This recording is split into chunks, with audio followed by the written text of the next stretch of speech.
श्रवण घडेल भोजन उच्चिष्टाचे म्हणून सर्वांना माझी विनंती आहे. साधू संतांच्या संगतीशिवाय माणसाच्या जीवनाला सुगंध कसा येईल? अजिबात नाही. अरे वाल्या कोळ्या दिवसाला माणसं मारत होता मारत, त्याला फक्त नारद रूपी संताचा सुगंध त्यांना स्पर्श झाला. कोळी याची कीर्ती वाढली गहन, केले रामायण रामादी.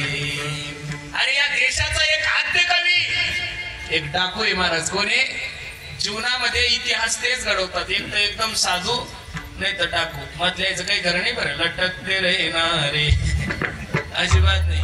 ते एक तर परमार्थाच्याही कामी नाही आणि संसाराच्याही कामी नाही. परमार्थ करायला जावं तर परमार्थात वित्त नाही म्हणजे पैसा नाही म्हणून तिथं टेन्शन मध्ये, संसारामध्ये चित्त नाही म्हणून तिकूनही प्रॉब्लेम आहे. कारण की परमार्थात जर चित्त नसेल तर चित्त नाही नामी, आणि परमार्थामध्ये जर वित्त नसेल तर लोक तुम्हाला जयारी सुद्धा घालायला तयार नाही. धनवंता लागे सर्व मान्यता आहे जे म्हणून होईल तेवढा काळ संत संगतीमध्ये झाला. संगतीच्या शास्त्रामध्ये 3 प्रकार आहे: कुसंगत, सुसंगत, विसंगत. थोडं लक्ष द्या माझ्याकडे. कुसंगतीने काय होतं, विसंगतीने काय होतं, सुसंगतीने काय लाभ होतो.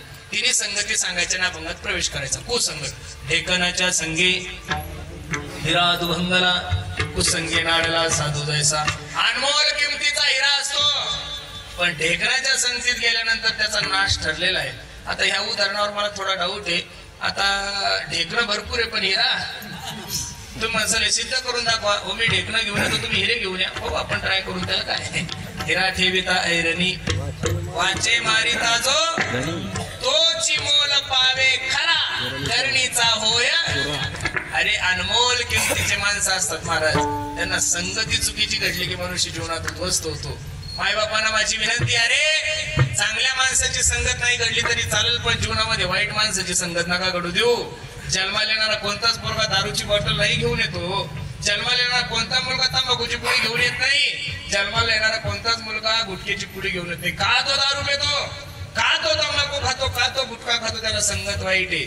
म्हणून ढेकणाच्या संगे हिरा दुभंगला, कुसंगे नाडला साधू जैसा. एक दिवसाचा प्रसंग आहे.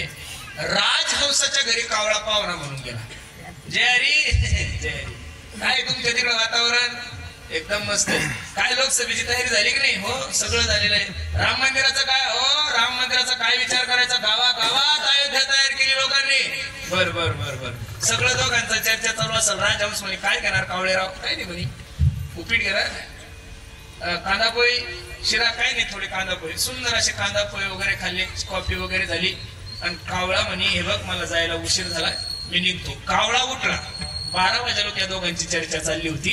त्या देशाचा राजा त्या झाडाखाली विश्रांती घेण्यासाठी आलाय. सूर्याचे किरण राजाच्या चेहऱ्यावर पडत असताना हे ज्यावेळेस राजहंसाने पाहिलं, आपले पंख वर केले आणि सूर्याचे किरण आपल्या पंखाला घेतले. राजाला झोप लागली. कावळा उठून गेला पण कावळ्याने कावळ्याचा स्वभाव सोडला नाही महाराज. काही काही कावळे तुम्ही कुठेही नाही, ते घाण केल्याशिवाय ते सप्त्यात न्या घाण करणार, ते राजकारणात न्या ते घाण करणार. एखाद्याच्या घरात न्या चांगले भोवायले काढतात या कावळ्यामुळे. हे कावळे थोडे चांगले नाही बरं, थोडं सावध राहायच्या कावळ्यापासून. कावळ्यांचं शिविष्टा टाकली तशी राजाच्या तोंडावर राग आला राजाला. अरे या देशाचा प्रमुख आहे ना मी. वरती पाहिलं राजहंस, राग आला, माझ्या अंगावर विष्ठा टाकली. धनुष्य काढला, धनुष्याला बाण आला, पुंग करत बाण गेला. राजहंसाच्या काळजात बाण टोचला. रक्ताच्या थारोळ्यामध्ये राजहंस खाली पडला. प्रधानजी धावत पळत आले. राजेसाहेब काय केलं आम्ही? बोलू नकोस, मी या देशाचा राजा आहे. माझ्या अंगावर विष्ठा टाकली. विष्ठा ज्यावेळेस प्रधानजीनं पाहिले त्यावेळेस प्रधानजीनं सांगितलं, हो राजेसाहेब अहो ही राजहंसाची विष्ठा नाही, हो कावळ्याची विष्ठा आहे.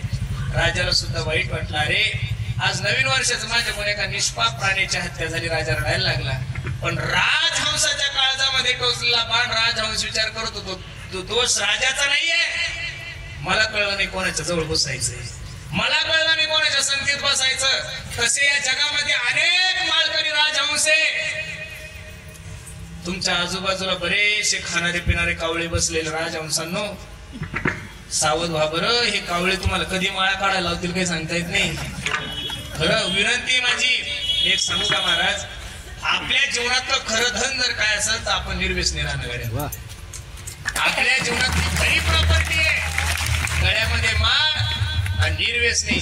माझी आई मला सांगायची, पुरुषोत्तम तुला कोणी फाटकं म्हणलं तरी चालतं गड्यानं, पण कधी तुला तुटकं नाही म्हणलं पाहिजे. मी नारदाच्या गादीवर आहे बरं आमदार साहेब.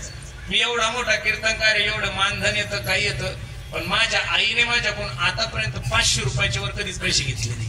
आणि मला एवढं सुद्धा म्हणलं नाही की महाराज अरे तू किती मानधन घेतो, तुझे किती, तिला काही घेणं नाही. ती फक्त एवढी सांगते, ए महाराज म्हणते, महाराज तुला कोणी फाटकं म्हणलं तरी चालतं, पण तुटकं नाही म्हणलं पाहिजे गड्यानं. तुम्हाला कोणी गरीब म्हणू द्यावं, तुम्हाला कोणी भिकारी म्हणू द्या, पण तुम्हाला कोणी वाईट नाही म्हणलं पाहिजे. कारण की जीवनाला लागलेला कलंक तुम्ही किती जरी मोठे कीर्तनकार झाले तर धुता येत नसतो महाराज. कलंक काजल से काली, कलंक काजल से काली, जल से पतला कौन है, कौन भूमि से भारी, कौन अगन से तेज है, और कौन काजल से काली. जल से पतला ज्ञान है, पाप भूमि से भारी, क्रोध अगन से तेज है, और कलंक काजल से काली. नारदाच्या गादीवर सांगतो मी, पांडुरंगाला एवढ्या वेळेस गेलो महाराज, 22 वाऱ्या झाल्या मी महाराज झाल्यापासून, पण अजून पांडुरंगाच्या दरबारात गेलो, पांडुरंगाला काही मागितलं अजिबात नाही महाराज, कधी गरजच पडली नाही. ज्ञानोबरायने तुकोबरायने एवढं गेलं की पांडुरंगाला सुद्धा काही मागायची गरज पडली नाही. मग तुम्ही आता काय मागता? काहीच मागत नाही. मी कीर्तनात ज्यावेळेस डोळे लावून हात जोडतो त्यावेळेस पांडुरंगाला माऊलीला एवढीच विनंती असते, माऊली तुम्ही दिलेलं आम्हाला सगळं काही, फक्त दुर्बुद्धी ते मना गदान उपजो नारायणा. म्हणून कुसंगती माणसाच्या जीवनाच्या कामाची नाहीये. ओढाळाच्या संगे सात्विक नासरी. एकदा गाईमध्ये प्रकार आहे, गिर गाई वेगळी, जर्सी गाय वेगळी, गावरान गाय वेगळी, आणि आपल्या खेड्या भागात जाणी गाय असते. जाणी गाय माहिती तुम्हाला? जाणी गाय तिला अजिबात व्यसन नसते, कोणी तिच्या मालकीचं नसतं, बरोबर आहे का नाही?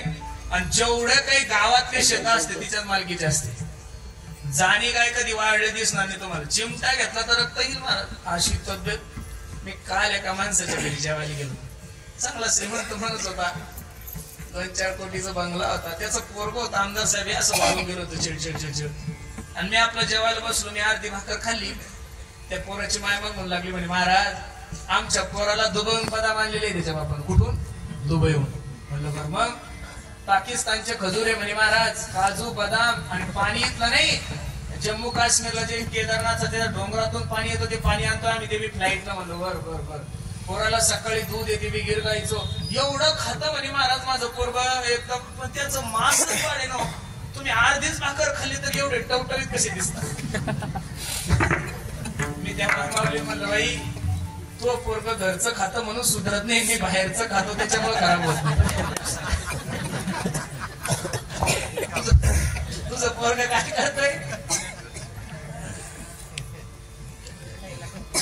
जाणी काय गपूच्या गपू वजनात चालायची, त्या गावामध्ये बामणाची गाय. आता बामण सत्यनारायण पूजा करून पोट भरत होतो, बामणाच्या गायला काय, बामणाची गाय अशी वाळून गेलेली होती, अशी ढकलली तर 10 पलट्या पडल एवढी बारीक. आणि ती अशी बसली असते ना, तिनं जाणी काय गेली, हाऊ आर यू, काय नाव काय तुझं, व्हॉट इज युअर नेम? ती म्हणजे माझं नाव लक्ष्मी. बरोबर, माझ्यासोबत फ्रेंडशिप करशील? कशाला नांदी लागो या जाणीच्या तिला. तू फक्त माझ्यासोबत एकदा धाब्यावर चाल, मी बिल वळतो. आता त्या बामणाच्या गायला वाटलं माझा काका उग एवढं चारा घेऊन येतो, हिचं कोण खराब झालं होतं, मग चाल. आता जाण्या गाईचा स्वभाव कसा आहे की सगळं गाव झोपली की 4 वाजता चढती आणि 6 वाजता झोपेल असते. आणि असं मस्त सुंदर गावाच्या पाटलांना अशी मस्त मका लावलेली होती, थंडी एवढी, गार मका एवढी. आता त्याला काट्याचं कंपाऊंड होतं. कशाचं कंपाऊंड होतं? काट्याचं. त्या जाणीने सांगितलं तू फक्त माझ्यासोबत चाल, काळजी करू नको, तुला आज असं मटेरियल खाऊ घालते ना, तू परत म्हणशील की असा माणूसच नाही. जशी जाणीनं उडी मारली तशी मकाच्या शेतात. आता ही बामणाची गाय उडी मारायला गेली, तिची तब्येत बारकी होती, कशाला नांदी लागत, तिच्या उडी मारायला गेली तशी काट्यातच पडली. कशी नशी उठली, आता ती जाण्या गाईचा स्वभाव असतो, इथं 2 घास खायचं तिथं 2 घास पळून जायचं, तिथं दररोजचा नेम आहे ना. आता एवढा मोठा हिरवा चारा पाहिल्यानंतर, ती गोड मका पाहिल्यानंतर बामणाची गाय विचार करू लागली, बाई माझ्या मालकानं सांगितलं 1 घास 32 वेळेस चावून खाल्ल्यानंतर जेवण पचन होतं, काय करायचं. मस्त खायला लागले होते, खातात. 6 वाजता पाटीला आला. आता आपली एवढी सुंदर मका आहे, पाण्याची निपुरे, लाईट व्यवस्थित नाहीये, आणि एवढी चांगली मकान बामणाची गाय, आणि ती काठी हे कळाल्यानंतर जशी काठी आणली जशी मारली, तिचं कंबरकच गेलं मार. उठत बसत उठत बसत उठत बसत कशी तरी घरी आली. बरोबर 10:30 वाजता ही परत आली जाणी. कस काय अर्ध्यावर सोडून गेली ती म्हणे, बाई तुझी संगती नाही कामाची. हे बाई मी सगळ्याची संगत करील पण तुझी संगत करणार नाही. कुसंगे नाडला साधू जैसा. आणि विसंगतीचं प्रमाण महाराज तू कोण सांगतात पहा. कानडीने केला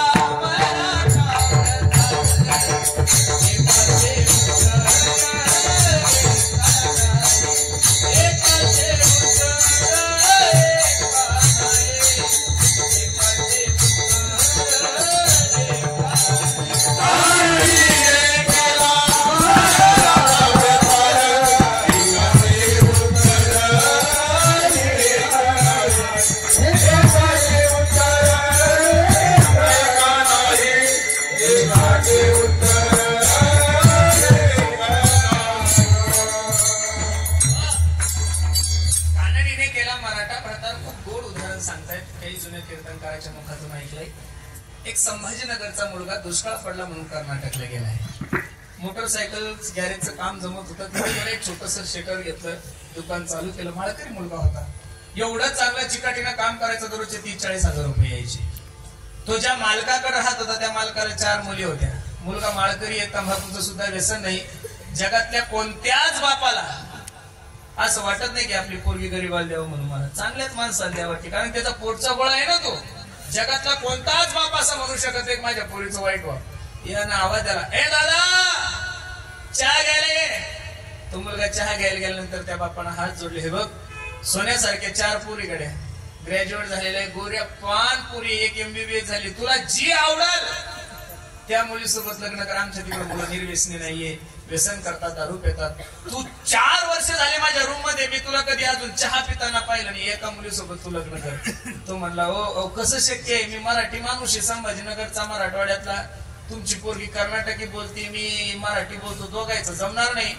तो सासरा तो माणूस रडायला लागला. साहेब म्हणे, अरे 2-4 वर्ष ती संभाजीनगरला राहिली की शिकून जाईल ना मराठी. बाहेरच्या राज्यातले लोक आपल्या महाराष्ट्रात येऊन निवडून ते आमदार व्हायला लागले. महाराज एवढे लोक चांगले आपले, बाहेरच्या राज्यातले, इथले नाही सांगत तुम्हाला. इथंच रहिवासी झाले, इथंच स्वीट मार्टचे धंदे केले, इथंच मोठे झाले, इथंच आमदार होऊन आपल्याला ज्ञान सांगतायत. महाराष्ट्र चांगला आहे. ते म्हणे 2-4 वर्ष संभाजीनगरला राहिले, मराठी शिकून जाईल. आता हो नाही करता लग्न झालं. आता कीर्तनात लग्न लागायला मोडायला उशीर नाही लागत आमदार साहेब, कारण लावणारा मीचे आणि मोडणारा मीचे. मग लग्न झालं, 25-30 लाख रुपये बॅलन्स होता. याने विचार केला किती दिवस इकडे राहायचं, चला दुसऱ्याच्या राज्यात संभाजीनगरला एखादं छोटस सेट घेऊ, आपल्या मायबापाची सेवा होईल. मस्त 2 तिकीट काढायला रेल्वे स्टेशनवर गेला, रिझर्वेशन केलं, आणि ज्या दिवशी गाडी त्या दिवशी 2 जण प्लॅटफॉर्मवर आले. गाडीत बसले, तुम्ही भारतात कोणत्याही राज्यामध्ये जा, युपी मध्ये जा, मध्य प्रदेश मध्ये, गुजरात मध्ये, पंजाब मध्ये, हरियाणा मध्ये, प्रत्येक ठिकाणी हिंदी लँग्वेज चालते. पण आंध्र, तामिळ, कर्नाटक हे राज्य असे महाराज, एक तर तिथं लँग्वेज त्यांची इंग्लिश किंवा त्यांची, आणि परत ते अक्षर कुडकुड काही कळत नाही. अक्षर जिलेबी सारखे लोक काळे डक, काळे डक तर बॉम्बेच्या बॉम्बे महाराज. ते तिरुपतीला जातात, माणसं जाऊ द्या, त्या भयाबी चाट्या करतात, असले दिसतात ना महाराज. अभि तिथे भूतच जणू काही, पाहिलं तर महाराज झोपच येणे नाही. आता गाडीत बसलं, गाडी सुरू झाली. आता याला काही विचारायला कळत नव्हतं, 7वी शिकलेलं होतं, इंग्लिश वाचता येत नाही, वरचं ते कर्नाटकी नाव वाचता येत नाही. 50 किलोमीटर गेली, गाडी थांबल्यानंतर हा तिला मराठी भाषेत म्हणतो, ए अगं कोणतं स्टेशन आहे. आता याचीही मराठी तिला कळत नसल्यामुळे ती तिच्या भाषेत म्हणली, येणत्री. तुम्ही काय म्हणता. आता येण्याला वाटलं येणत्री स्टेशन आहे का, परत गाडी सुरू झाली, 100 किलोमीटर गाडी गेली, परत गाडी थांबल्यानंतर याला काही वाचता नाही आला. हा परत म्हणतो अगं कोणतं स्टेशन आहे? ती परत म्हणली यनंत्री. याला वाटलं आपल्या तिकडं नाही का छोटी मुकुंदवाडी मोठी मुकुंदवाडी, तशी छोटी यनंत्री मोठी यनंत्री असू शकते. परत गाडी सुरू झाली, 100 किलोमीटर गेली गाडी, परत थांबली. हा परत तिला म्हणतो कोणतं स्टेशन आहे का हे? ती परत म्हणली यनंत्री. याने विचार केला खुद आणि बुद्रुक आहे, पण तिसरी काही यनंत्री पाहिजे नाही. 2 महिने झाली लग्न करून बायको चेष्टा करायला लागली. आता हे पहिलंच महाराष्ट्रीयन मराठवाड्याचं त्याच्यात कांदे खाऊ डोक्यावर पडलेलं होतं. जशी बाई पाठीमागे गेली तशी 2 तिच्या कानाखाली ठेवून दिल्या. मला कानाखाली ठेवून दिल्यानंतर बिचारी ती बाई रडायला लागली. आणि ती रडता रडता म्हणते हो सुन कोण रे, का मारताय तुम्ही मला? काय म्हणली ती? सुन कोण रे, का मारताय तुम्ही मला? मग हा तिला म्हणतो तुला अगोदर सांगता येत नव्हतं हे सुनकुंडी स्टेशन आहे? कळलं नाही? कळलं तरी पुढे चला, आपल्याला पुढे जायचं. आणि त्याच रेल्वेमध्ये तुकोबराय प्रवास करत होते. त्या दोघांचं संभाषण ऐकल्यानंतर तुकोबराय सांगतात कानडीने केला मराठा भ्रतार, एकाचे उत्तर एकाने. कानड्या स्त्रीने मराठा भ्रतार, भ्रतार या शब्दाचा अर्थ आहे नवरा. दोघांचं लग्न झालं तर एकाचे उत्तर एकाने. म्हणून संसार असो परमार्थ असो विसंगती कामाची नाहीये, कुसंगती कामाची नाहीये. मग तुमच्याने माझ्यासाठी संगती कोणती कामाची आहे? ती सुसंगती आहे. काही साधक निळोबरायकडे गेले, हो बाबा साधूच्या सहवासामध्ये गेल्यानंतर माणसाच्या जीवनाचा उद्धार होतो, खरं सांगा ना? निळोबराय म्हणले अरे साधू संतांच्या सहवासामध्ये गेल्यानंतर प्राण्याचा माणसाचा उद्धार होईल यात नवा नाहीये. साधू संतांच्या सहवासामध्ये गेल्यानंतर निर्जीव वस्तूचाही उद्धार होतो आणि सजीव प्राण्याचाही उद्धार होतो. अभंगाचं पहिलं चरण.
ज्ञानोबरायासारख्या महात्म्याच्या जीवनामध्ये असा कोणता प्रसंग आला असावा की ज्ञानोबरायासारख्या महात्म्याला रेड्याच्या मुखातून वेद बोलवण्याची काय आली वेळ आली? एक सांगू का महाराज तुम्हाला? जीवनामध्ये आतापर्यंत या संप्रदायामध्ये या देशामध्ये जेवढे चांगले माणसं झालेले महाराज, त्या चांगल्या माणसाला चांगल्या लोकांनी त्यांच्या जवळच्याच लोकांनी त्रास दिला. हा जगाचा इतिहास आहे. जगद्गुरु तुकोबरायचा गाथा बुडवण्यासाठी जेवढा परमार्थिक लोकांनी सहकार्य केलं तेवढं दुसऱ्या लोकांनी केलंच नाही महाराज. का लोकांना दुसऱ्याच्या दुःखामध्ये सुख वाटतं काही कळत नाही. माझी सर्वांना विनंती आहे, ज्या दिवशी धर्माचं, अरे मी तर दररोज कीर्तनातून सांगतोय, एखाद्या दारुड्याने कीर्तनकाराचा विरोध केला तर सहन होईल ना महाराज. एखाद्या नास्तिकाने कीर्तनकाराचा विरोध केला, गायकाचा विरोध केला तर जमल. दारुड्यानं करू द्या, एखाद्या नास्तिकानं करू द्या, एखाद्या ज्याला परमार्थाचा गंध नाही त्यानं करू द्या, पण ज्या दिवशी कीर्तनकाराचा विरोध करायला लागला त्या दिवशी कीर्तनकारांनी काय करायचा मोठा प्रश्न आहे. हिंदू धर्माचा विरोध मुस्लिमांनी केला तर चालेल, त्यांचा पिंडा येतो. दुसऱ्या लोकांनी आपल्या हिंदू धर्माचा विरोध केला तर चालेल, पण त्या दिवशी हिंदू लोकच हिंदू धर्माचा विरोध करायला लागले तर कसं करायचं महाराज. राम मंदिराचा विरोध मुस्लिमांनी केला ठीक आहे, पण ज्या दिवशी राम मंदिराचा विरोध आपले हिंदू करायला लागले त्या दिवशी हिंदूने काय करायचं मोठा प्रश्न आहे. मी नेहमी सांगत असतो, ज्या दिवशी आपले माणसं आपला विरोध करतात ना त्या दिवशी मनुष्य आतून खचून जातो महाराज. एका दुकानामध्ये, एका गल्लीमध्ये 2 दुकान होते. थोडं लक्ष द्या माझ्या कीर्तनाकडे. एक दुकान होतं सोन्याचं, दुसरं होतं लोखंडाचं. दुपारची वेळ होती, लोखंड आणि सोनं जेवायला बसल्यानंतर सोनं लोखंडाला सांगतं, हे लोखंडा, काय रे सोन्या, अरे माझाही मालक मला ठोकतो, तुझाही मालक तुला ठोकतो, पण तुझा मालक ज्यावेळेस तुला ठोकतो ताकी गल्ली जागी करतोस रे तू. त्यावेळेस लोखंडाच्या डोळ्याला धारा लागल्याने लोखंड सोन्याला सांगतं, सोन्या तू आहे सोनं, तुला ठोकणार लोखंड आहे म्हणून तुझा आवाज कमी आहे. काय म्हणलं लोखंड, लक्ष देऊन ऐका बरं उदाहरण, फक्त थोडं 4G लक्ष देऊन ऐका, नाही तर काय नाही कहा गए देतो का आणि किती बोंब पाडा मी फायदाच नाही. त्याच्यामुळे थोडं लक्ष द्या माझ्या कीर्तनाकडे. लोखंड रडायला लागला आणि सोन्याला सांगतो, सोन्या तू जन्माजन्मातला फरक सांगू का, तू आहेस सोनं, तुला ठोकणार लोखंड आहे म्हणून तुझा आवाज कमी आहे. माझं नशीब एवढं खराब आहे सोन्या, मी आहे सुद्धा लोखंड, मला ठोकणार सुद्धा लोखंड आहे म्हणून त्रास जास्त होतो महाराज. आपले माणसं ज्या दिवशी आपला विरोध करायला शिकल त्या दिवशी माणसानं कोणाच्या दरबारात जाऊन आपलं घराणं मांडायचा हा मोठा प्रश्न आहे ना. सांप्रदायाच्या लोकांनी जर सांप्रदायाच्या लोकांचं खच्चीकरण केलं तर नेमकं करायचं काय. अरे पक्षातच जाऊन जर पक्षाचा अपप्रचार केला तर माणूस कसा निवडून येईल आमदार साहेब, आता नियम आहे का नाही. अरे हिंदू धर्मात राहून जर हिंदू धर्माचं अस्तित्व आपल्याला मान्य नसेल, मी दररोज सांगतोय, मुस्लिम समाजाच्या अल्लाच्या समोर नमाज पडतोय ना, तुम्ही एखादा मुस्लिम धर्माचा मित्र असेल तर जा त्याच्यासोबत मैत्री करा आणि तो कसा नमाज पडतो जाऊन पहा. मुस्लिम धर्माचा मनुष्य नमाज पडताना त्याच्यासमोर मूर्ती नाहीये, त्याच्यासमोर पुतळा नाहीये, त्याच्यासमोर अल्लाह या शब्दाचा चित्र सुद्धा नाहीये. एका भीतीकडे पाहून नमाज पडतोय महाराज तो समाज. कशाकडे पाहून नमाज पडतोय, अरे भीतीकडे पाहून नमाज पडणारा समाज. पण 1000 नाही 1,00,000% मुस्लिम लोकांना त्यांच्या अल्लाचं अस्तित्व मान्य. तुम्ही भगवान शंकराच्या मंदिरात जाऊन सुद्धा तुमच्या मनामध्ये विकल्प निर्माण होतो, कोणत्याचा चक्कीचा आटा खातात हे नालायक काही कळत नाही. अरे प्रभू रामचंद्राच्या मंदिरात जाऊन सुद्धा प्रभू रामचंद्राविषयी चुकीचं बोलतोय आपण. छत्रपती शिवाजी महाराजांचे पूर्वज वंशज असून सुद्धा छत्रपती शिवाजी महाराजांविषयी विरोध करतोय आपण. जेवढे काही चुकीचे पुस्तक आहे, जेवढे काही छत्रपती शिवाजी महाराजांविषयी चुकीचं लिहिलेलं आहे, धर्मवीर संभाजी महाराजांचे विषय, जिजाबाई साहेबांविषयी, ज्ञानोबराविषयी, तुकोबराविषयी, तेवढे सगळे लेखक महाराज सगळे नालायक आपल्या हिंदू धर्माचे. मुस्लिमांचा एक सुद्धा लेखक नाहीये. म्हणून ज्या दिवशी आपले माणसं आपला विरोध करतील, आपल्याला विरोधच करणारे लोक, ज्ञानोबरासारख्या संतांचा जर समाजाने स्वीकार केला नाही तर तुमची माझी काय गत आहे, तुमचं काय लेवल काय, आपली दर्या में घसघस आपला काय महाराज. अरे ज्या ज्ञानोबराचं नाव घेतल्यानंतर तीर्थाला सुद्धा पवित्र पण येत आहे. त्या ज्ञानोबराने इंद्राणीचं स्नान केल्यानंतर लोकांनी सांगावं, ज्ञानो इंद्रायणीवर स्नान करू नको, इंद्रायणी वाटेल. किती त्रास होता महाराज. तेवढा त्रास जर आजकालच्या महाराज लोकांना असता तर लगे माळा तोडल्या असते. अरे नुसते 2 वर्ष सप्ते झाले सुरू बंद झाले होते तर काही महाराज लोकांनी धोत्रच घालणं सोडून दिले, डायरेक्ट कंपन्या सुरू केल्या. एकतरी बरं झालं, आळत्या हळकुंडाने पिवळा झालेला माल होता महाराज.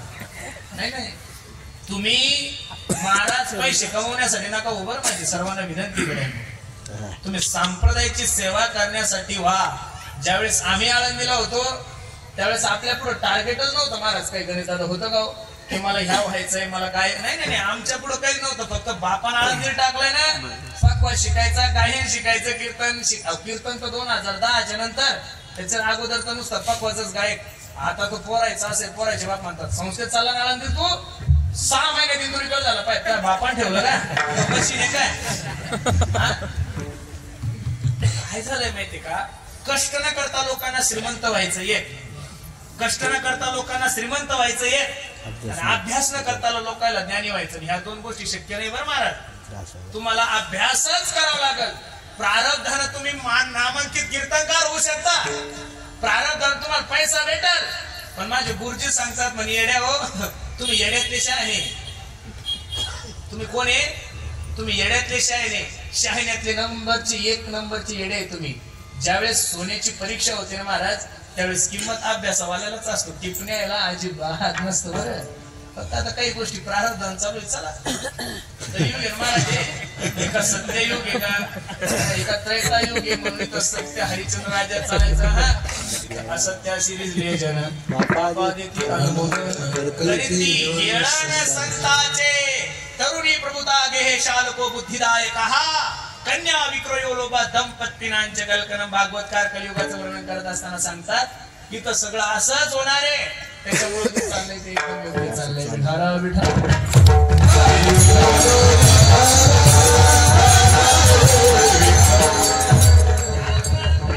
धर्म मार्तंडाचा अहंकार नष्ट करण्यासाठी ज्ञानोबरांनी पहिला चमत्कार केला. रेड्या मुखी वेद बोलविला, गर्व द्विजांचा हरविला, शांती रूपे प्रगटला ज्ञानोबा माझा. साधकाचा माया बाप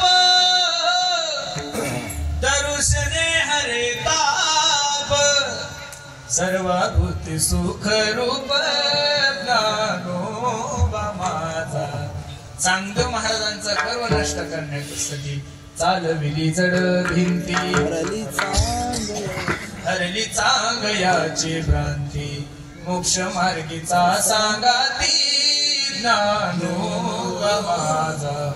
पैसे पुत्रा मुखी बोलवले श्रुती, चालवले भिंती बैसुनिया. अशा साधू संतांचं वर्णन तुम्ही आम्ही काय करू शकतोय महाराज. ज्ञानोबरायचं वर्णन करायचं असेल तर तुम्हाला ज्ञानोबरायच व्हावं लागलं. तुका म्हणे अंगी भावे ते आपण, बहुत उदर जरी झाली म्हैस काय तरी काय होईल का मध्ये सांगतो तुम्हाला. साधू संतांचं वर्णन आमच्यासारख्या कीर्तनकारानं करणं म्हणजे कसं आहे माहितीये का? एका सरोवरामध्ये एक बेंडूक राहत होतं. बेंडूक तिथं एक हत्ती पाणी पिण्यासाठी आला, त्या हत्तीच्या पायाने खड्ड पडलं. काय पडलं? खड्ड. आणि ते बेंडकीचे छोटे छोटे पिलं ते खड्ड्यात खेळत होते. आणि मग हत्ती परत पाणी पिण्यासाठी आला. तो हत्ती पाहिल्यानंतर ते बेंडकीचे पिलं घाबरले ना, कारण त्यांना आतापर्यंत एवढा मोठा प्राणी कधी पाहिलाच नव्हता, फक्त आपली आईच पाहिलेली होती. ती आई कुठेतरी गेली होती खेळायला. आई आली आणि ते बेंडकीचे पिलं सांगू लागले, ए माय, आज आपल्या सरोवरामध्ये एवढा मोठा प्राणी आला होता ना, की तेवढा मोठा प्राणी आम्ही पाहिलाच नाही. मग ती बेंडकी म्हणायला लागली, किती मोठा रे बाळा हो. मग ती बेंडकी आपला अंक फुगवायला लागली, एवढा मोठा. ते म्हणे नाही गाई. परत बेंडकीनं अंक फुगवलं, एवढा मोठा का. ती पोर म्हणले अगं नाही गाई. परत ती बेंडकी म्हणजे एवढा मोठा का. ती बेंडकी फुटली तरी हत्ती एवढी होईल का? होईल का? तसं आमच्या सारख्या बेंडक्यांनी ज्ञानोबराय तुकोबराय सारख्या सूर्यापेक्षा तेजस्वी महात्म्यांचं काय वर्णन करायचं? फक्त एक प्रयत्न करायचे. काय करायचे? आपल्यासारख्या लेकरांनी समुद्रातलं पाणी काढल्यानंतर समुद्रातलं पाणी नाही कमी होत महाराज.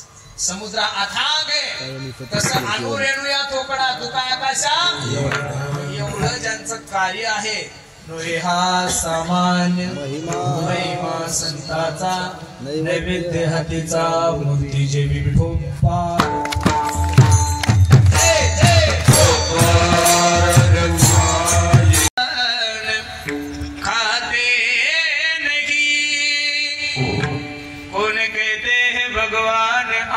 नहीं कौन कहते हैं भगवान रोटी नहीं. येतोय होतो.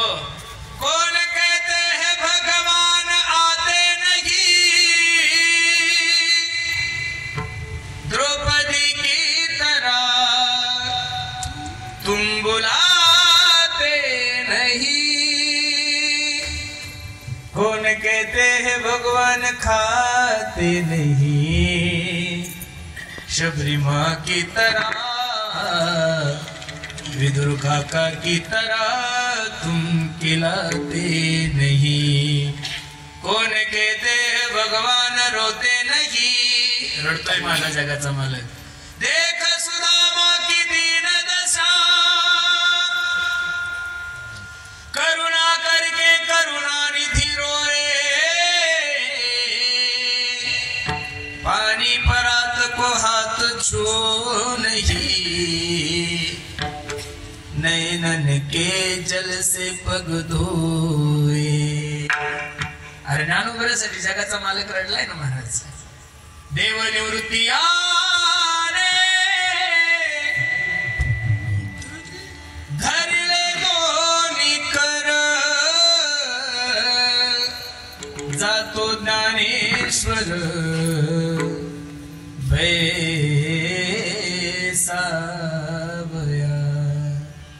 नदीची आमाशा घातले माझवन, ऐसे जानवन कालवले, तैसे जनवन कालवले। हे हा सामान्य महिमा संताचा, नैवेद्य हतीचा मूर्ती जेवी उदकामाची वया ठेवून कोरड्या दाखवणे रोकड्या विश्वजना। ज्यांनी रेड्याच्या मुखातून वेद बोलवला, ज्यांनी निर्जीव भिंत चालवली, ज्यांनी भगवंताला जेवू घातले, ज्यांनी जशा पाण्यावर लाह्या तरंगाव्या असा आपला गाथा तरंगवला, अशा साधू संतांच्या महात्म्याच्या सहवासामध्ये गेल्यानंतर निळामने तीही संगीत करणे, दीनबुद्धरणे नवलपूल। हा सामान्य महिमा संताचा, नैवेद्य हतीचा मूर्ती जेवी अभंगाची सरळ भूमिका मी तुम्हा सर्व मंडळी समोर ठेवली। आवर्जून कीर्तनामध्ये काही गोष्टी सांगत असतो, काळाची गरज आहे। आज मला समाधान वाटते की प्रत्येक कीर्तनाला तरुणांची संख्या खूप आहे महाराज। आपल्या बदनापूरच्या सप्त्यामध्ये तर 85% योगदान तरुणांचं होतं आमदार साहेब। आयोजक सुद्धा तरुण, कीर्तनकार सुद्धा तरुण, गायक सुद्धा तरुण, वादक सुद्धा तरुण। अरे 10, 20, 25, 30 हजार 40 हजार लोकांना वाढवण्याचं काम सुद्धा तरुणांनीच केलं महाराज। तरुण जर संप्रदायाजवळ आला, तरुण जर ज्ञानोबराय तुकोबरायच्या जवळ आला, तर उद्या वारकरी संप्रदायाची महाराष्ट्रात क्रांती झाल्याशिवाय राहणार नाही, ही वस्तुस्थिती आहे। तसं जर पाहायला गेलं तर महाराष्ट्रामध्ये आपल्या वारकऱ्यांचं 60% मतदान आहे। किती टक्के मतदान आहे? 60%। फक्त आम्ही लोक मनावर घेत नाही, नाही तर मुख्यमंत्री सुद्धा धोत्रावालाच, 2 उपमुख्यमंत्री सुद्धा धोत्रावालेच, गृहमंत्री सुद्धा माझ्यासारखाच। आपल्याला वाटतं जाऊ द्या, लेकरं खेळते, खेळू द्या, खेळते, जे जे आपल्याला जमतं ते आपण करू, बरोबर आहे, आपला खेळ नाही। पण मला आनंद वाटतो आज राजकीय क्षेत्रातले बरेचसे मंडळी संप्रदायाच्या जवळ आहे। का येऊ नये तुम्ही लोकांनी संप्रदायाच्या जवळ? अरे या गोरगरीब समाजानेच आपल्याला मोठं केलेलं आहे महाराज। ग्रामपंचायतच्या सदस्यापासून देशाच्या राष्ट्रपतीपर्यंत जेवढे काही पदाधिकारी लोक आहे, त्यांना माझी विनंती आहे, तुम्ही पहिलं प्राधान्य धर्माला द्या। ज्या दिवशी धर्म जगल त्या दिवशी देश जगल, नाही तर देश जगणार नाही। छत्रपती शिवाजी महाराज एवढा तो व्याप नव्हता ना महाराज आपल्याला। आपल्याला फक्त मतदारसंघ सांभाळायचा, 2-250 गावं सांभाळायची, 150 गावं असल्याचे अख्खा महाराष्ट्र सांभाळत होता माझा एकटा राजा। तिकडची मुघलशाही, आदिलशाही, गुजरात आपलेच लोक त्यांच्या विरोधात होते। त्यावेळेस काही विमान होते, त्यावेळेस काही डिझेल गाड्या होत्या, घोड्यावर प्रवास करायचा राजा। एवढं असून सुद्धा, एवढी धावपळ असून, एवढी आदिलशाही, मुघलशाही रात्रंदिवस माझ्या राजाला ठार करण्याचा प्रयत्न करत होते। एवढ्या कठीण परिस्थितीमध्ये सुद्धा दिवसभर राज्यकारभार करून माझे छत्रपती शिवाजी महाराज तुकोबरायांच्या कीर्तनाला येऊन बसत होते महाराज। त्याच्यामुळे तर छत्रपती शिवाजी महाराजांचं नाव अजरामर आहे ना। मग राजे का त्या काळामध्ये नाही झाले? राजे का आता नाही का? हजारो राजे जन्माला येतील आणि हजारो राजे जातील, पण छत्रपती शिवाजी महाराजांसारखा तेजस्वी, अरे इथं 500 रुपयावर मतदार विकणारी जात आहे महाराज आपली। एक पद जर दिलं ना तर जवळच्या माणसाला सोडून जाते आपली। या जगामध्ये एक राजा असा झालाय तो छत्रपती शिवाजी महाराज। अरे हसत हसत लोक म्हणत होते, राजा फक्त आम्हाला तुमच्यासाठी एकदा मरू द्या हो। शिवाकाशीदाला माहित नव्हतं का माझं मरण ठरलेलं आहे म्हणून? छत्रपती शिवाजी महाराजांचे डुप्लिकेट त्याला माहित होतं। 2 तासांनी जर कळलं की मी डुप्लिकेट आहे, तिचं माझं मरण ठरलेलं आहे. अरे पण राजाला लोक सांगत होते, राजे साहेब तुमच्यासाठी मला एकदा मरू द्या ना, एकदा. अरे हसाच मरण त्या माणसासाठी लोक स्वीकारत होते. तो या जगातला नाही विश्वातला पहिला राजा म्हणजे माझा छत्रपती शिवाजी. माझी विनंती, त्या राजाचे अनुयायी आहोत आपण. मी दररोज कीर्तनातून सांगतो, आंडू पांडू लोकांचे वारसदार नाही तुम्ही. अहिल्याबाई होळकरांचे वारसदार आहात तुम्ही. झाशीची राणी लक्ष्मीबाई यांचे वारसदार आहात तुम्ही. महाराणा प्रताप, छत्रपती शिवाजी महाराज, संभाजी राजे यांचे वारसदार आहात आपण. सूर्याचे वारसदार आहात आपण. कोणाचे? घुबडाचे. सारखंच वागलं पाहिजे, मेंढीसारखं वागून फायदा नाहीये. म्हणून छत्रपती शिवाजी महाराजांच्या महाराष्ट्रामध्ये आपण सर्व मंडळी वावरत आहात. तरुणांना द्यावे तेवढे धन्यवाद. आज तरुण मंडळी परमार्थात खूप चांगल्या प्रकारचे सक्रिय झाले. आणि वयस्कर लोकांना सुद्धा माझी विनंती आहे, सत्याचे कार्यकर्ते तरुणांना करा. तुम्ही सुद्धा ही परंपरा इथपर्यंत आणली. आता आपण थांबा कुठंतरी. ज्यांच्या गळ्यात माळ नाही अशा पोरांना सुद्धा सत्तेचे अध्यक्ष करा. तुम्ही मुसलमान जेडे झाले का तुम्ही? हो, नका का नसू दे त्याच्या गळ्यामध्ये माळ. तो पहिल्या वर्षी माळ घालणार नाही, दुसऱ्या वर्षी माळ घालणार नाही. पण आमच्यासारख्या तरुण कीर्तनकाराचं कीर्तन ऐकल्यानंतर तिसऱ्या वर्षी त्याला माळ घालायची इच्छा झाल्याशिवाय. राजकारण असो का परमार्थ असो, तिथं तुम्ही पहिलं प्राधान्य तरुणांना द्या. आणि म्हातारे झाल्यानंतर तुम्ही थांबलं पाहिजे. तुम्ही जर नाही थांबले तर लोक तुमच्याकडून सत्ता हिसकावून घेतात. महाराष्ट्राचा राज्य तुम्हाला चांगलं माहिती आहे. अरे आपण आता वयस्कर झाल्यावर थांबलं पाहिजेत का नाही महाराज? दशरथाचा एक केस पांढरा झाल्यानंतर दशरथाने प्रभू रामचंद्र रामगादी दिली. आपलं टक्कल पडलं तरी आपण घर सोड. अजून तरुणच आहे का? आता झालं ना, पार चालता येणार तरी लोक म्हणतात नाही थांबलंच पाहिजे. कीर्तनकार जरी असाल ना 50-55 पर्यंत कीर्तन करायचे. काही काही झोपून करतात हो. विमान येणार आहे का? अरे बस झालं ना, टायरावर बसले मुळ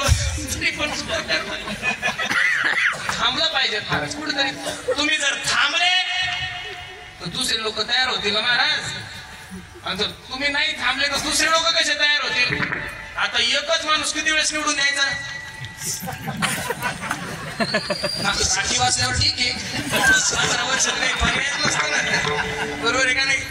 काही माणसं करू काय प्रारब्ध घेऊन आलेले असतात. तुझे साहेब नगरसेवकचे डायरेक्ट आमदार झाले तुम्ही. हो, लोकांच्या पिढ्या गेले, ग्रामपंचायत सदस्य झाले नाही ते. याला काय म्हणतात? राजयोग म्हणतात. काय म्हणतात त्याला? राजयोग. तुमच्या नशिबाचा राजयोग असला ना महाराज. ज्यावेळेस शिंदे साहेब सगळे आमदार वगैरे घेऊन गेले त्यावेळेस सगळ्या वाटत होतं का नाही? कोणाला वाटत होतं का शिंदे साहेब मुख्यमंत्री होते? तुम्हाला तरी वाटत होतं का? तुम्ही तर लगेच बाशिंग बांधून बसले. तुम्हाला वाटतं देवेंद्रजी होणार म्हणजे होणार? नाही. शिंदे साहेबाचा कवा बांध कुठला त्याच्यामुळं देव कधी कोणाला मुख्यमंत्री केलं काही सांगता येत नाही. आपण स्वप्न चांगले पहा. कसे पहा? चांगले पहा. स्वप्न पाहायचं. आता स्वप्नात जर तुम्हाला काय घ्यायची ठरली मग कोणती घेणार तुम्ही? लुना? अरे कमीत कमी लँड क्रुझर घे ना. बँकेचं लोनची गरज नाही, डाऊन पेमेंट मारायची गरज नाही, डायरेक्ट येते ना. काही स्वप्नात सुद्धा चटणी भाकर खातात. अरे हलकटा गुलाबजाम खाय की स्वप्नात पैसे नाही लागत गुलाबजाम. स्वप्न मोठं ठेवा आणि त्यानुसार तुम्ही मार्गक्रमण करा. बरोबर आहे का नाही? निश्चित सत्य संकल्पाचा दाता नारायण. चांगलं कार्य करा, समाज तुमच्यासाठी उभा राहील. म्हणून सर्वांना माझी विनंती आहे, देशाविषयी धर्माविषयी स्वाभिमान बाळगा. आज अख्खा भारत देश खरं तर आपल्याला नवीन जानेवारी 1 जानेवारी आपल्याला आठवलीच नाही. आता आपल्या सगळ्याच्या डोक्यात फक्त 22 जानेवारीचे महाराज. कोणती जानेवारी आहे? 22 जानेवारी. महाराज भारत देश म्हणण्यापेक्षा विश्वातील जेवढे काही देश आहे ते देश फक्त आणि फक्त माझ्या प्रभू रामचंद्राच्या राज्याभिषेकाची तयारी करायला लागली. मी मगाशी आमदाराला सगळं सांगितलं. मी म्हणलं 22 जानेवारी आणि 21 जानेवारी त्या दिवशी माझं, आमच्या सोपान महाराजांचं, फुले महाराजांचं, आमच्या तिघायचं कीर्तन दुबईला आहे महाराज. दुबईला कुठं? अरे तुम्हीच साजरा करणार असं नाही, दुबईतले लोक सुद्धा प्रभू रामचंद्राचा उत्सव साजरा करायला लागले. आम्ही भाग्यवान आहे महाराज. आपली वारकरी संप्रदायाची पताका आम्हाला 7 समुद्राच्या पलीकडे न्यायला भेटते. आम्ही भाग्यवान लेकराव. सर्वांना माझी विनंती आहे, 22 जानेवारीची तयारी. प्रत्येकाला तिथं नाही जात आलं कारण की ती आता एवढी छोटी झाली. अयोध्या लोक एवढे झाले, सगळे म्हणतात अयोध्येलाच जायचे. नाही तुम्हाला 22ला जाता आलं तरी पण प्रत्येकाने आपलं घर अयोध्या करा. प्रत्येकाने आपल्या घरावर पताका लावा, गुढी लावा. त्या दिवशी अंगण सारून घ्या. मस्त रांगोळी वगैरे काढा. सर्वांना माझी विनंती आहे, प्रभू रामचंद्राचा जन्म उत्सव साजरा करणं, प्रभू रामचंद्राचा लोकार्पण सोहळा साजरा करणं तुमचं आणि माझं कर्तव्य नाही, तो तुमचा आणि माझ्या हिंदू धर्माचा काय आहे, धर्म आहे. म्हणून सर्वांना माझी विनंती आहे. अरे भाग्यवान आहे आपण. एक काळ असा होता की आपल्याला आपलंच गाणं म्हणायचं म्हणलं की परवानगी काढावं लागायची पोलिसांकडून. नुसतं म्हणलं ना बनाएगे मंदिर, केस होत होती आपल्यावर. आता काय करायचे, बन गया है मंदिर.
जानेवारीला अख्खं संभाजीनगर भगवामय झालं पाहिजे. कसं झालं पाहिजे, प्रत्येक चौकात माझ्या प्रभू रामचंद्राचा उत्सव आपण सर्वांनी साजरा करावा अशी सर्वांना मी हिंदू धर्माचा प्रतीक म्हणून, एक हिंदू म्हणून तुम्हाला सर्वांना काय करतोय, विनंती करतोय.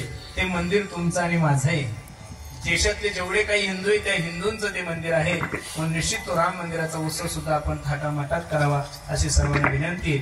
सर्वांनी एकत्रित या, प्रत्येकाने व्यसनापासून दूर राहा, उद्योग धंदे करा, कष्ट करा, सगळं काही करा, पण जीवनामध्ये व्यसन नका करू. दारू गांजा मत पी यारो अक्कल गुम हो जाती है, अपने पलों का दाम खर्च के मुंह में मिट्टी आती है. म्हणून प्रत्येकाने देशाची धर्माची सेवा करा. खूप गोड नियोजन तुम्ही सर्व मंडळी केलंय. बंडू महाराजांच्या पुण्यतिथी निमित्त हा भव्य दिव्य स्वरूपाचा कार्यक्रम चालू आहे. त्या कार्यक्रमानिमित्त तुम्हा सर्व मायबापांच्या दर्शनाचा योग आमचे अशोक महाराज साळुंके या कार्यक्रमाचे मार्गदर्शक आहेत. गाथा भजन नेतृत्व आमचे माधव महाराज आहेत. सर्वच मंडळींच्या मुखातून तुम्ही शिवमहापुराण कथा श्रवण करत आहात. असे असणारे आमचे हरिभक्तपरायण देवीदास महाराज मिसाळच ना दादांच्याही चिन्ह मी माझा माता ठेवतो. त्यांनी गोड असा पक्वा जाजवला. आमचे महादेव महाराज, गणेश महाराज, अर्जुन दादा, आमचे ऋषिकेश दादा, ज्यांनी गोड गायन केलं महादेव महाराज, आमचे गणेश दादा, आमचे बडे महाराज, सर्वच मंडळी तुम्ही आहे. सर्वांच्या चरणी मी माझा माता ठेवतो. आमचे आकाश महाराज आहेत. सर्वच मंडळी आमचे राजपूत दादा, आज आवर्जून उपस्थित राहिले आमचे संतोष दादा आहेत. सर्वच मंडळी कार्यक्रमासाठी उपस्थित, सर्वच परिसरातील आजी माजी, राजकारणी मंडळी, नगरसेवक, सर्वच सर्वांचे नाव